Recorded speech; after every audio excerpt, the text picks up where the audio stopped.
Paris, October 2nd, 2025. On the eve of what is expected to be one of France's largest coordinated union mobilizations in recent years, Interior Minister Bruno Retailleau arrived at the National Police headquarters in central Paris to meet with senior security chiefs. The gathering came as authorities brace for potential unrest during Thursday's planned demonstrations, which are set to sweep across the country. The French government has projected that between 300,000 and 350,000 people, including 20,000 to 40,000 in Paris, are expected to take part in the protests.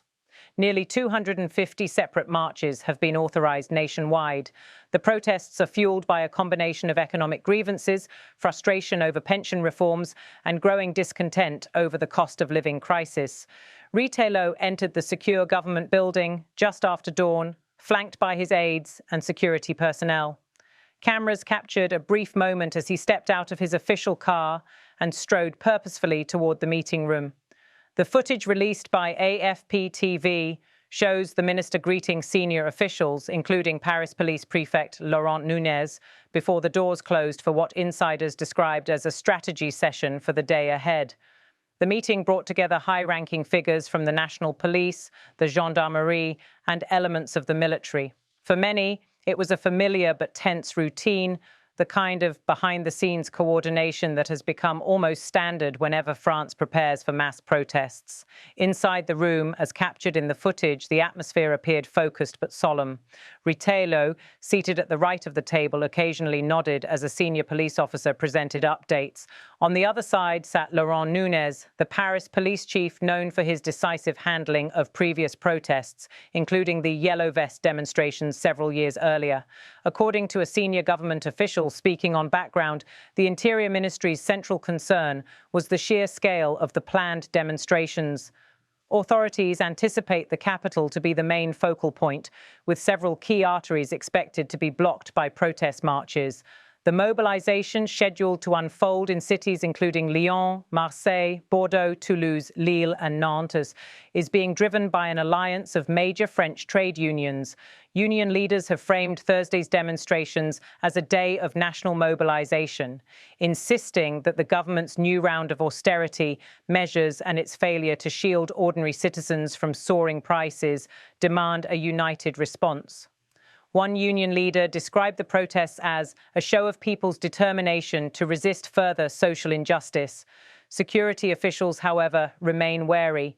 Past demonstrations have at times turned violent, particularly when fringe groups known as Black Bloc activists infiltrated otherwise peaceful gatherings. For this reason, thousands of additional officers have been deployed to Paris and other urban centres.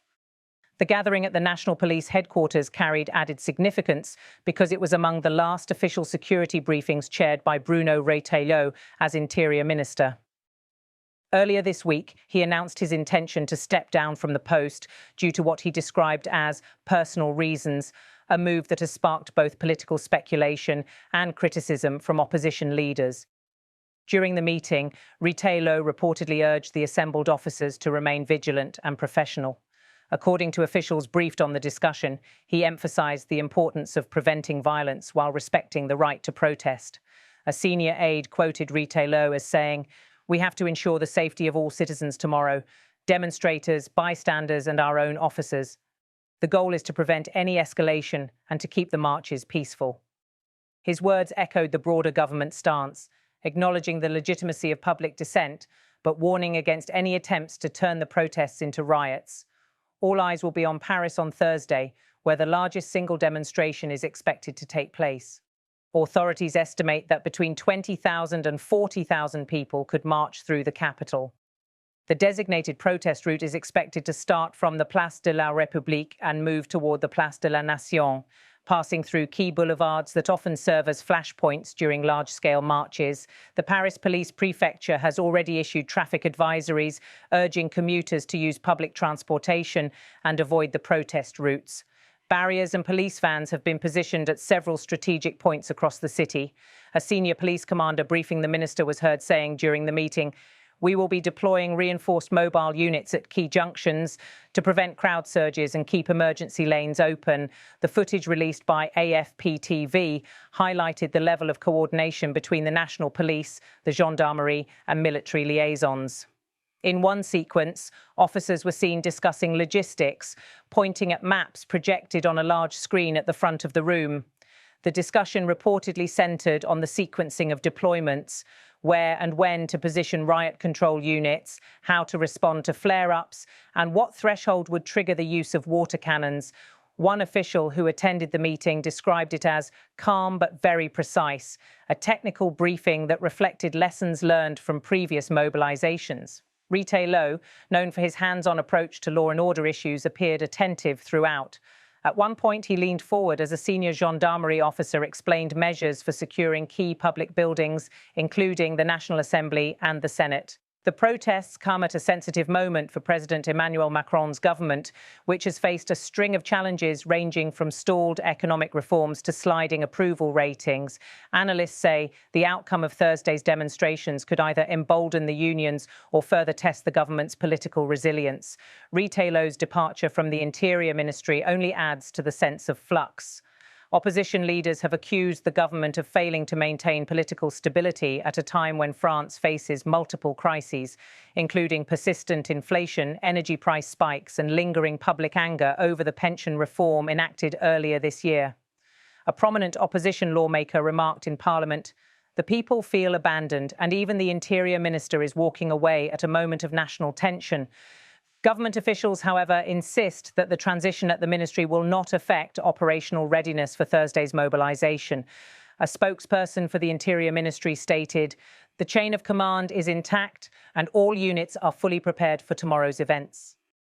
Beyond the political rhetoric and logistical planning, there is a palpable sense of anticipation and anxiety among ordinary Parisians. Shopkeepers in central districts have begun boarding up windows in anticipation of possible vandalism. Residents living near the designated protest routes have voiced concerns about traffic disruptions and safety. In the working-class suburbs, where unions have been particularly active in rallying participants, organisers describe the mobilisation as an act of civic duty.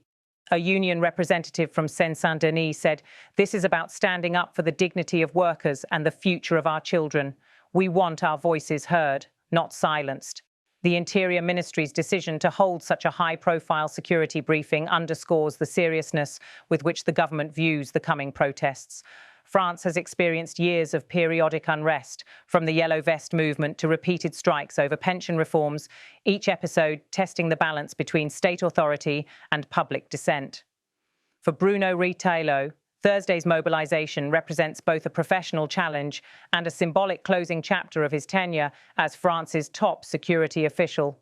His call for calm and vigilance reflects a hope shared by many across the political spectrum, that the protests, however large, will remain peaceful. As the meeting concluded, Retailleau reportedly told the assembled officers, "Your duty tomorrow is to protect democracy in action.